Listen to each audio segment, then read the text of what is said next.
Hey guys, Peter here to tell you about the debut record from the Dark Side of the Moon, Metamorphosis, out May 12 on Napalm Records. The album has 11 tracks, 42 minutes in length, and they are an international metal band.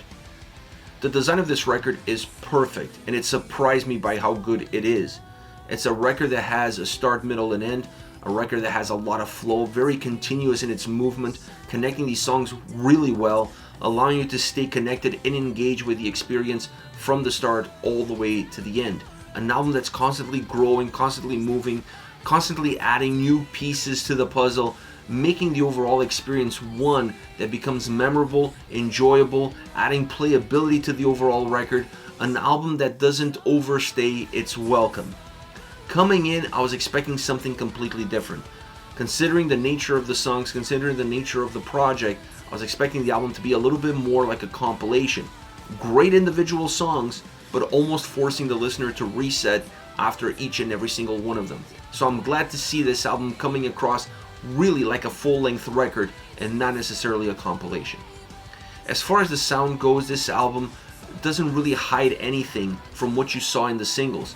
The soundscape, the sound experience, the quality of the performance that every single had is exactly what this album is all about. So the cards are all on the table, and if you enjoyed those singles, you're definitely going to enjoy the soundscape of this record. A soundscape that, in my opinion, offers this ability to sound really big, to have a big presence without necessarily using the normal elements that bands use in order to give that size, in order to give it that volume. This is definitely a cinematic, theatrical sounding record. Obviously, the nature of the songs plays into that, but how they're performed is what really defines it.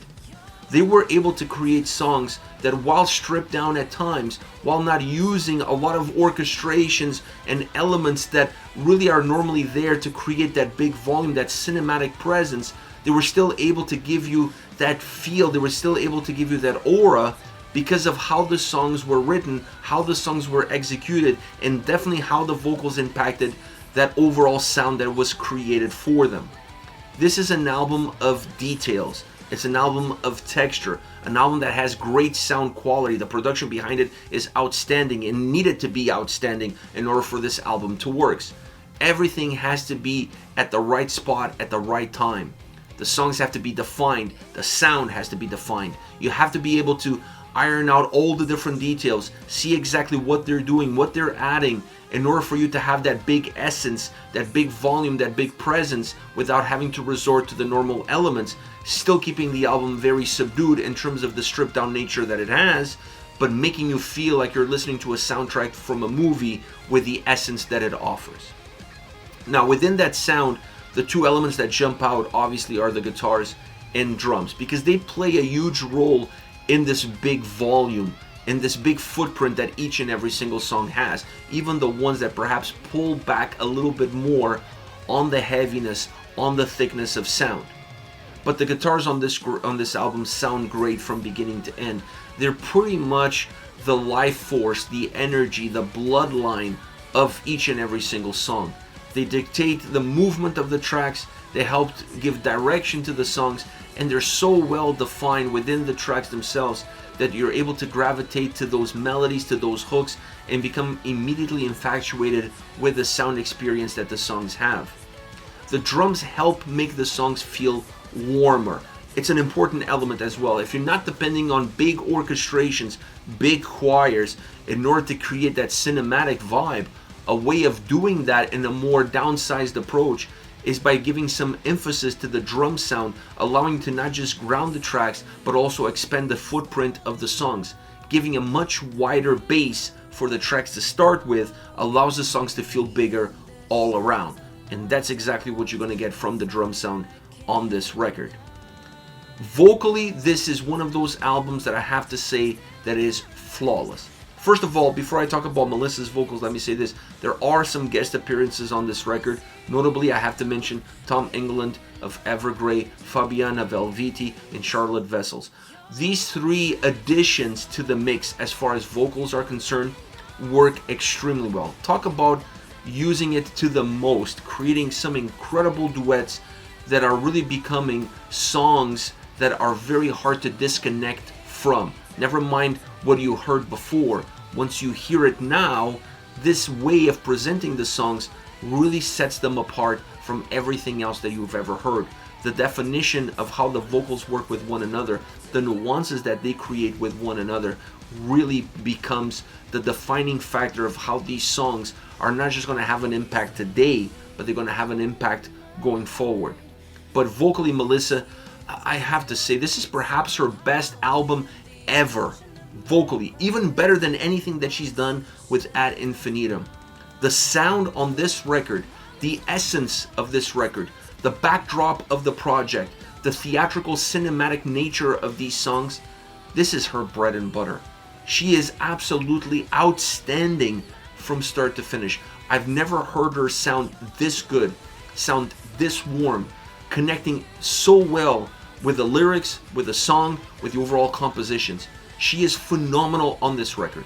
Another thing I have to add is that she didn't depend on her harsh vocals. Now, there are harsh vocals here and there on a few songs, maybe 4 or 5 songs with harsh vocals, but they're just really sporadic elements throughout the record. They're an addition, they're an added element that comes in and gives some spice to the tracks, but she didn't depend on them. She relied upon her clean vocals, her range, in order to deliver these tracks to the fullest. Her clean vocals are the best within her range. The more I hear her sing, clean singing, the more I really enjoy her tone, her range, her delivery, the way she uses certain words within the lyrical content to create different momentums within the song, to offer a different feel, a different emotional vibe. It's really stupendous. It's so well done. And while she's done that extremely well with Ad Infinitum, I think on this record, considering the music behind her, considering the backdrop of the songs that they created, it really allowed her to take steps forward and evolve and become a much bigger singer, a much better singer all around. This album was made for her voice. This album was created with her in mind, and when I mean her in mind, I mean the clean vocals. The harsh vocals is just an added bonus that she sprinkled throughout this record. So an incredible album, and the best compliment that I can give to this record is that it doesn't feel like you're listening to songs that don't really have a connection with one another. This feels like you're listening to 11 original songs from the band, from start to finish, with an idea in mind, with a flow in mind, with a process in mind. The record feels extremely complete for how it all started. As far as favorite songs are concerned, I want to start off with Misty Mountains, featuring Tom Englund. The sound, the volume, the presence, the guitars, the drums together, creating such an incredible track sound-wise. It has such a warm nature to it, super inviting, but that warm nature to it still allows the song to feel big, to feel like it has an incredible presence. Alternating some stripped down moments with larger sounding moments creates nice ebbs and flows, makes the song feel more dynamic. It also makes the song feel more fluid. But it all comes down to the vocal performance. Incredible duet. 2 outstanding vocalists working as one allows this song to have an incredible life musically and vocally. You just gravitate to the vocals first, and then the music behind it is the blanket that covers you and makes you feel comfortable. The solo on this track is outstanding because it adds incredible value to the overall song. It adds to the cinematic, atmospheric essence that the song has. So it's really well placed. It adds incredible energy to the track, and it completes the song. A song that's an outstanding duet by any standards of anybody listening to a song like this. Next, you have New Horizons featuring Fabienne Erni. This is another great duet. A song that has more of a ballad backdrop, or at least it feels more like a ballad from start to end. It doesn't have the same nuances as Misty Mountains. It doesn't have the same ebbs and flows as Misty Mountains. And this track, at times, it almost feels like a pop country song because of how grounded it is, because of the nature of the duet, and perhaps the nature of the vocals themselves. Very grounded, very country, very southern in their tonality and how they come across and how they interact with one another, allowing for the song to have great progression, to have great movement, merging the two vocalists really well, keeping them separated and then bringing them together as one. It's really the best movement vocally that this song could offer, considering that it is a ballad, considering that it doesn't move that much musically, adding that sense of movement vocally, allowing one to showcase herself, the other one to showcase herself, and then bringing them together definitely adds value to the overall evolution, to the overall sense of progression that the track has. Now the guitar solo, once again, on this song, because of the nature of the song, because of the more ballad style approach, the guitar solo really feels like teardrops. Every note feels like a teardrop, and that adds energy and it adds emotion to the overall song that you're already getting from the vocal performance. This is the music interacting with the vocals, having the same sort of vibe and connecting those vibes as one. Last but definitely not least, If I Had a Heart. Now this is a folkier track all around. It's almost like a hymn. So it's like a heavy folk hymn style song, both musically and vocally. Melissa brings her vocals lower. She doesn't necessarily change too much as far as her range is concerned. She just goes to the lower register of her range before going into harsh vocals.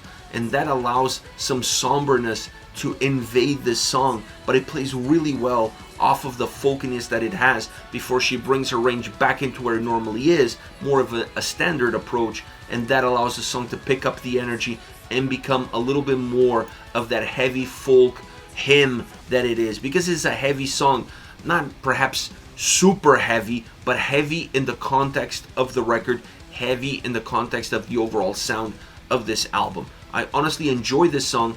I felt listening to this track that this perhaps was a song that Fabienne could have been perfectly in, specifically because of that folkiness of the track, but maybe that would have been too much of a good thing or too much of the same thing. So putting her in a duet works better because it feels a little bit out of the comfort zone, and this song then allows Melissa to have more of a free reign range-wise, going from the lower end to the upper end and working most of the time in between ranges. So I really enjoyed that. I really enjoy that approach, and I really enjoy how this song came about.